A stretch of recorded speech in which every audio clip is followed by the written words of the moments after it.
Hey friends, if you encounter this error, this app can't be activated by the built-in administrator. I'll tell you what to do. First of all, search for UAC user account control and go to user account control and simply pull this bar. Let's say it was at the third rank.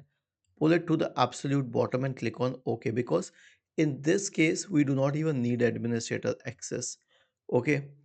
If this works, well and good. If not, here's what you have to do. Let us say that the app in the question is ShareX. So search for ShareX in the Windows search bar and click on Run as Administrator in the right pane if that helps.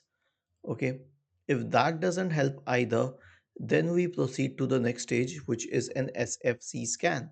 So search for command prompt in the Windows search bar and click on Run as Administrator.